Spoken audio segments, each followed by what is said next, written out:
네, 반갑습니다. 김민혁입니다. 자, 오늘 시간에는 윌링스에 대해서 한번 좀 이야기를 드려보도록 하겠습니다. 일단 카톡방에서 이 종목에 대해서 좀 괜찮아 보이는데 이제 어떤가요? 라는 질문을 주셨는데 일단 저도 한번 윌링스를 살펴보면서 드는 개인적인 생각들, 일단 긍정적인 부분과 이제 부정적인 부분으로 이제 하나하나 좀 나눠서 설명을 드려보도록 할게요. 자, 일단 요번에 지금 보여주신 게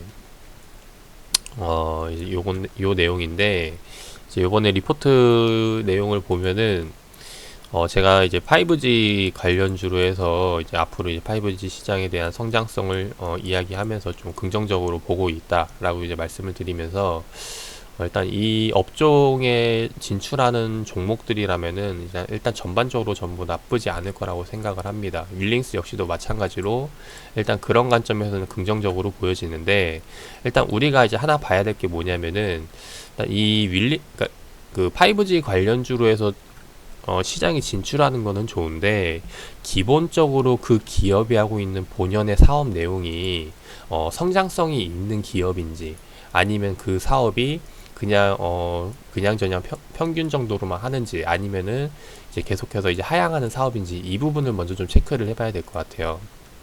그래서 일단 윌링스가 뭐 하는 기업인지 먼저 좀 살펴봐야 될 것 같은데, 일단 내용을 좀 먼저 보도록 할게요.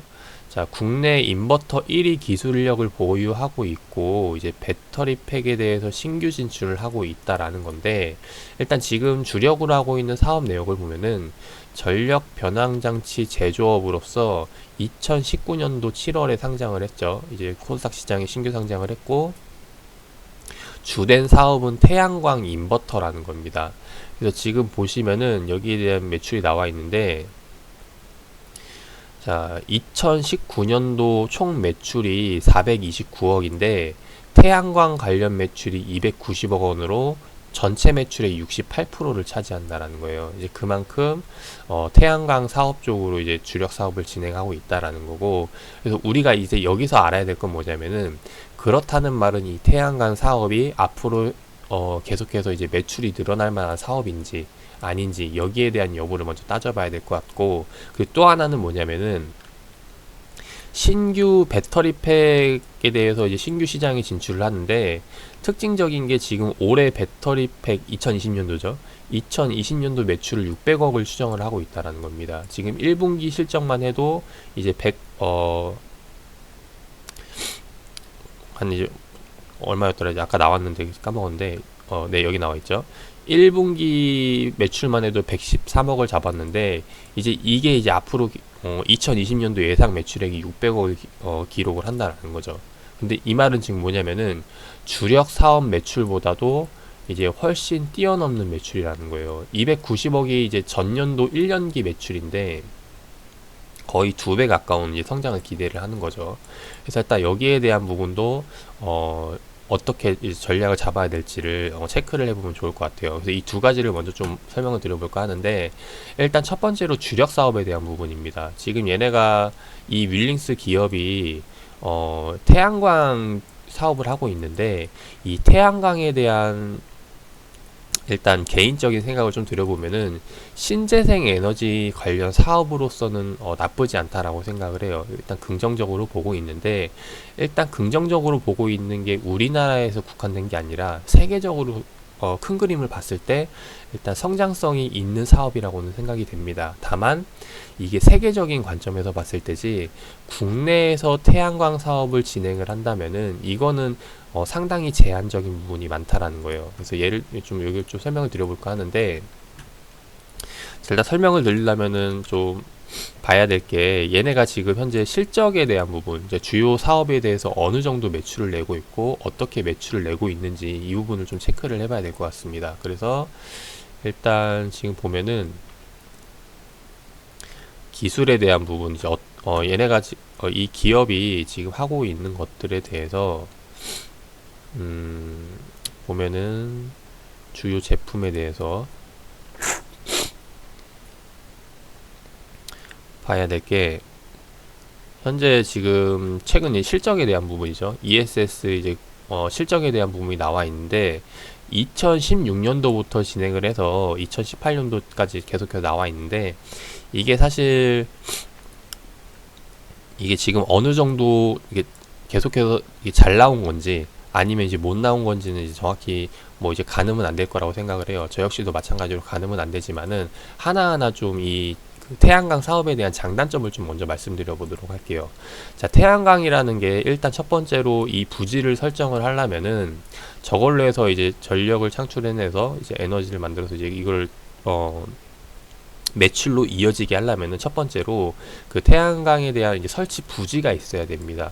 근데 그 부지가 일단은 그냥 아무데나 설치한다고 해도 되는 건 아니고 일단 햇볕이 잘 들어야 된다라는 거죠. 전반적으로 햇볕이 계속해서 그러니까 하루 종일 들 수 있는 곳이어야 되기 때문에 일단 넓은 평지라거나 아니면은 뭐 이제 주변에 이제 장애물이 없는 이제 그런 공터를 일단 첫 번째로 잡아야 되고, 그 다음에 이제 우리가 이제 해가 이제 동쪽에서 떠가지고 이제 서쪽으로 지잖아요. 그죠? 그래서 여기에 대해서 전체적으로 하루 종일 이런 해에 대해서 받을 수 있는 공간을 찾아본다면은 아무래도 이제 우리나라로 따져 본다면은 이 중간 지역 상단 쪽, 서울이라던가 이런 쪽 지역보다는 이 하단 쪽에서밖에 진행을 할 수밖에 없다라는 거예요. 이제 그런 부분들 때문에 이 사업에 대한 제한성이 좀 있는 부분이고, 그리고 실질적으로 설치를 한다 할지라도 거기에 대해서 이제 매출을 극대화 시키려면은 이제 1년 365일 내내 그게 가능해야 되는데, 우리는 이제 봄, 여름, 가을, 겨울이 있다라는 거죠. 그 중에서도 가장 이제 매출을 기대할 수 있는 게 이제 여름인데, 여름에 에너지를 많이 뽑아내야 되는데 태양 에너지를, 근데 이제 장마철이라던가 이런 것들이 끼기 때문에 사실상 우리나라에서 태양광 사업을 한다는 건 쉽지가 않다라는 겁니다.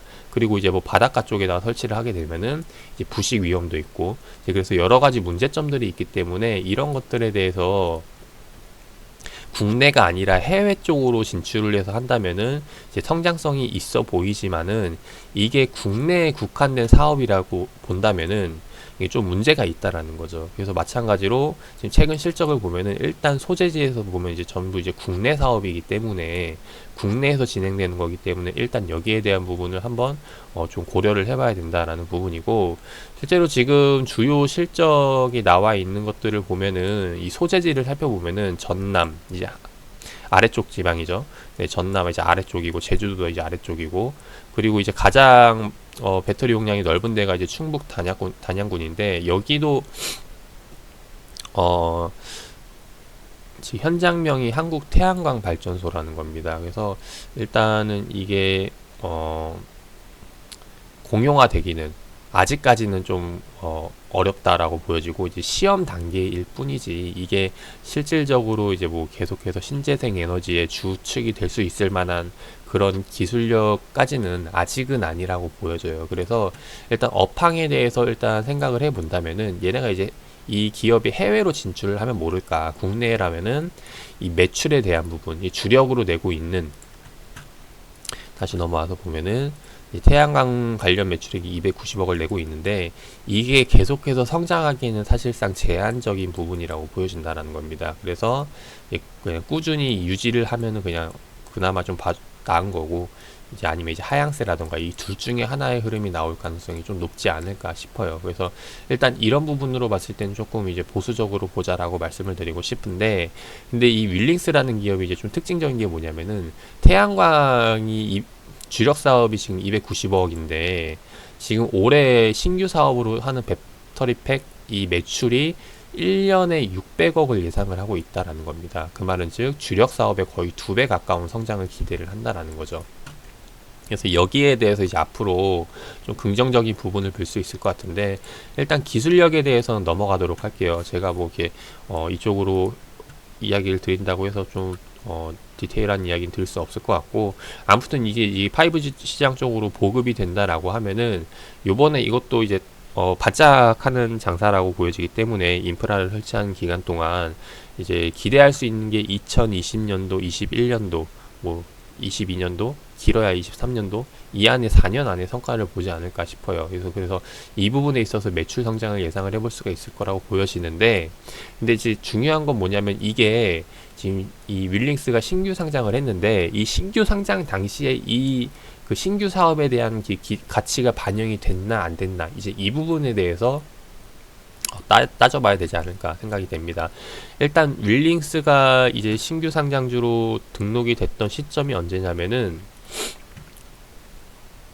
2019년도 7월 달이거든요. 그래서 2019년도 7월 달에 이제 공모가 12,500원으로 상장을 했는데, 지금 이 기업이 신규 상장으로 해서 이제 매출을 뽑아냈던 게, 첫 매출을 뽑아냈던 게 보면은 처음으로 2020년도 1분기 때 113억 원을 달성을 했다라는 거예요. 근데 이게 신규 상장주가 작년 7월이니까 아마 그때 이 신규 사업에 대한 매출을 반영하기는 좀 어렵지 않았을까 하는 생각입니다. 그 말은 즉 여기에 대한 부분으로 이제 투자 포인트를 잡아서 기대를 해볼 수 있을 거라고 보여지고, 그래서 이제 차트로 다시 넘어와서 보면은 이 신규 사업에 대한 기대감이 반영이 되지 않은 주가가, 적정 주가가, 네, 이 공모가죠, 12,500원이라면은 이제 향후 2020년도, 2021년도, 22년도에서 이 신규 배터리팩 사업으로 매출에 대한 성장을 기대를 한다면은 주가는 공모가 위로 기대해 볼 수 있을 만한 전략이 나올 거라는 거죠. 그래서 이런 부분으로 해서 접근을 해볼 만하고,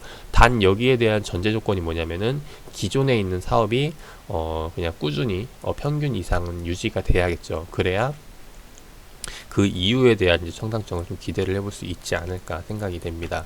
그래서 일단 이런 부분으로 해서 윌링스를 지켜보시면 좋을 것 같고, 그래서 그것 외에는 사실 조금 기대를 해보기에는 어려울 거라고 보여져요. 뭐 관련 업종 중에서도 이제 뭐 기술력으로 조금 뛰어난 부분들이 있기는 하지만은 이제 뭐 그게 그 시장에 대한 매출에 대해서 얼마나 이제 중요한 역할을 할지, 이제 그런 부분들은 아직 좀 체크를 하기는 어려울 것 같고, 그래서 아무튼 이런 관점으로 해서는 윌링스 좀 접근해봐도 좋지 않을까 생각을 합니다. 그래서 일단 이런 부분으로 봤을 때 저에게 이제 의견을 주셨을 때 제가 처음에 체크를 했던 게 뭐냐면은 일단 공모가 기준으로 해서 지금 현재 주가가 어느 위치에 정해져 있는지, 그 부분을 먼저 일단 체크를 했고, 그 다음에 이제 공모가 위로 올라올 수 있을 만한 성장 모멘텀이 뭐가 있을지, 이제 이 부분에 대해서 살펴보니까 이제 신규 사업 배터리팩에 대한 부분을 들어볼 수가 있다라는 거죠. 그래서 이제 그런 관점으로 해서 접근을 하고, 이제 투자 포인트 같은 경우는 그렇다면 이 재료가 과연 언제 터질 재료인지, 이제 이런 부분들을 봤을 때 이제 이거는 아마 향후 실질적으로 이제 5G 시장에 대한 매출이 본격적으로 잡히기 시작하는 시점들, 이제 그게 이제 아마 이제 올해부터죠. 이제 올해부터 이제 계속해서 좀 늘어나기 시작을 할 텐데, 이제 그런 부분에 있어서 이제 윌링스 한번 지켜보시면 좋을 것 같고, 영상은 여기서 마무리를 하도록 하고, 예, 개인적으로 이제 드는 생각들을 말씀드렸으니까 공감되신다면은 투자에 참고하셔가지고 좋은 결과 나오시기를 바라겠습니다.